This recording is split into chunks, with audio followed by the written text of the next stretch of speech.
satu. Para permisa yang dikasihi Tuhan Yesus, apakah pernah bergumul masalah dosa seperti Keila? Jujur, Keila tidak bisa lepas dari jeratan dosa dengan usaha sendiri. Bersyukur Tuhan sediakan jawaban dari renungan PDKA, sehingga ada pengharapan buat orang berdosa seperti Keila. Mari kita perhatikan firman-Nya. Jangan berisik supaya jelas. Shalom anak-anak, mari kita tundukkan kepala, kita berdoa. Bapa dalam sorga, kami berterima kasih hanya oleh kemurahan Tuhan dan kebaikan Tuhan kami boleh ada pada hari ini. Tuhan, sebentar kami akan belajar firman-Mu. Tolonglah supaya kami dengan sungguh-sungguh memperhatikan setiap kebenaran firman Tuhan itu, supaya hidup kami menjadi hidup yang sungguh berguna untuk kerajaan Tuhan yang ada di muka bumi ini, sehingga nama Tuhan yang dipermuliakan lewat hidup kami. Dalam nama Tuhan Yesus kami berdoa. Amin.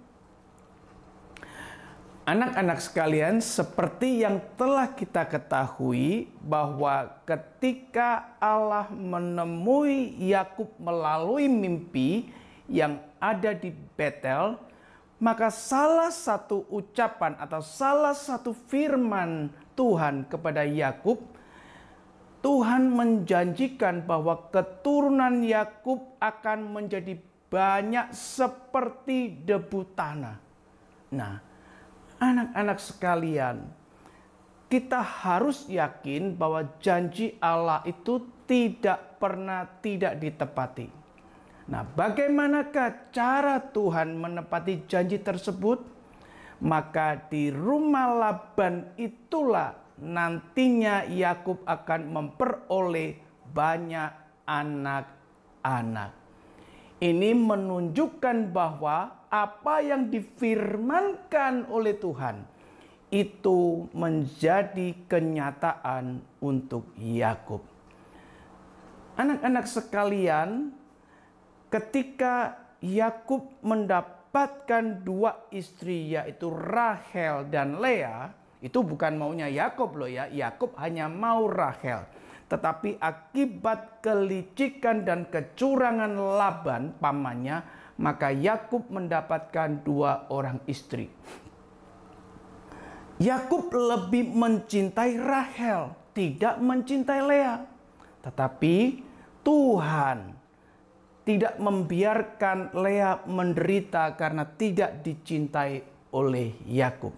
Bagaimanakah cara Allah menyatakan perhatiannya kepada Lea?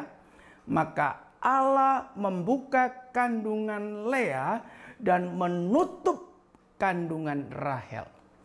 Oleh karena Allah membuka kandungan Lea, maka 4 tahun berturut-turut atau setiap tahun Lea mendapatkan atau dapat melahirkan anak untuk Yakub. Anak yang pertama diberi nama Ruben, yang kedua diberi nama Simeon, yang ketiga diberi nama Lewi, yang keempat diberi nama Yehuda. Ketika Rahel yang dicintai oleh Yakub melihat bahwa Lea dapat memberikan anak kepada Yakub, maka Rahel menjadi iri hati. Rahel menjadi cemburu kepada kakaknya, yaitu Lea. Maka Rahel segera mendatangi Yakub dan berkata kepada Yakub, "Yakub, berikanlah kepadaku anak, kalau tidak aku akan mati." Anak-anak sekalian, kalimat ini tidak boleh dimengerti bahwa Rahel mengancam akan bunuh diri. Bukan, idenya bukan itu. Sebagai latar belakang, kalian harus tahu pada zaman itu, kalau seorang wanita tidak bisa memberikan keturunan atau tidak bisa melahirkan anak untuk suaminya, itu menjadi aib yang besar sekali. Menjadi rasa malu, seperti menjadi orang yang terkutuk kandungannya. Oh, itu sebabnya Rahel mengatakan, kalau tidak aku akan mati. Artinya bahwa sekalipun Rahel itu hidup karena kepikiran terus, rasa malu yang berat menekan hidupnya, bisa-bisa Rahel mati sebelum waktunya mati. Seperti itu maksudnya. Tapi kalian tahu apa yang Yakub katakan kepada Rahel? Yakub marah sekali kepada Rahel. Dan dia mengatakan, akukah pengganti Tuhan yang telah menghalangi engkau untuk mengandung? Wah, Yakub marah. Yakub sadar bahwa dirinya itu bukan Tuhan. Kalau Lea bisa mempunyai 4 orang anak, Yakub sadar bahwa itu Tuhan yang memberikannya. Anak-anak sekalian, di sini kita bisa melihat bahwa pengenalan Yakub kepada Tuhan semakin hari menjadi semakin baik. Pengenalan Yakub kepada Tuhan semakin hari menjadi semakin benar. Itu sebabnya ketika Rahel mendengar itu, Rahel mengambil budaknya dan diberikan kepada Yakub untuk mendapatkan seorang anak atau mungkin bahkan lebih. Nama budak Rahel yang diberikan kepada Yakub adalah Bilha. Dari Bilha ini didapatkan 2 orang anak, yaitu yang pertama diberi nama Dan, yang kedua diberi nama Naftali. Apa yang terjadi dengan ini? Ketika Lea melihat bahwa Bilha bisa melahirkan 2 orang anak laki-laki dan Lea tidak bisa lagi melahirkan anak untuk Yakub, maka sekarang Lea yang menjadi iri hati. Lea memberikan budaknya yang bernama Silpa. Maka dari Silpa bisa didapatkan 2 orang anak laki-laki. Yang pertama diberi nama Gad, yang kedua diberi nama Asher. Nah, anak-anak sekalian, sekarang Tuhan kembali memberi anak kepada Lea. Berapa? Tuhan memberi anak laki-laki 2 yang diberi nama Isakar dan Zebulon, dan ditambah 1 lagi wanita diberi nama Dina. Nah, anak-anak sekalian, kita melihat bahwa sampai Lea mempunyai anak Dina, Rahel tetap tidak bisa memberikan anak untuk Yakub. Anak-anak sekalian, kita boleh melihat bahwa Tuhan menepati janjinya bahwa mulai saat itu Yakub mempunyai banyak anak.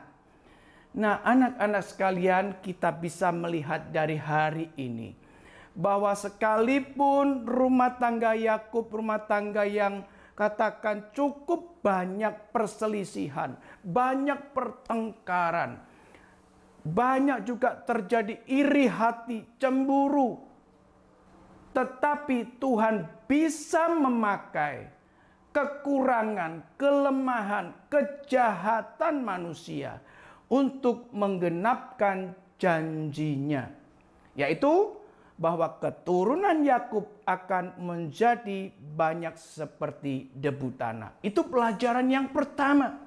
Yang kedua, kita melihat bahwa dalam perjalanan imannya, Yakub mengenal Tuhan semakin hari semakin menjadi baik. Pengenalan Yakub pada Tuhan semakin hari menjadi semakin benar.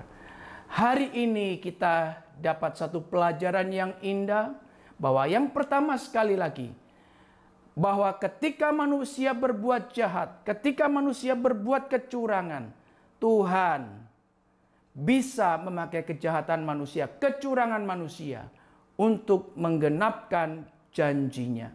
Yang kedua, kita diajar untuk menjadi seperti Yakub, bahwa pengenalannya kepada Tuhan haruslah semakin hari semakin menjadi baik dan benar, sehingga kita bisa bersekutu dengan Tuhan lebih baik lagi. Puji Tuhan. Hari ini renungan sampai di sini. Kiranya Tuhan memberkati kita. Mari kita tundukkan kepala. Bapa dalam sorga, kami berterima kasih melalui renungan hari ini. Kami boleh melihat sekalipun manusia itu berbuat jahat, manusia berbuat curang, tetapi Tuhan bisa memakai kejahatan, kecurangan manusia untuk menggenapkan, mewujudkan akan janji Tuhan.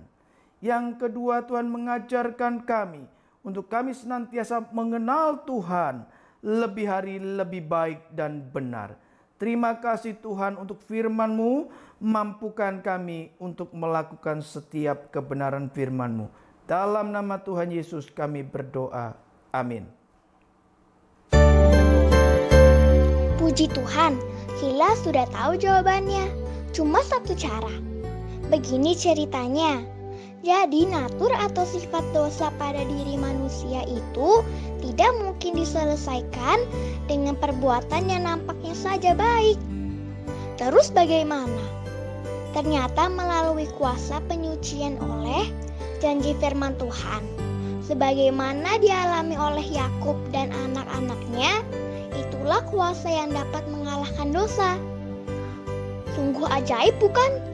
Mari lanjut baca buat besok dari Kejadian 30 ayat 22 sampai 43.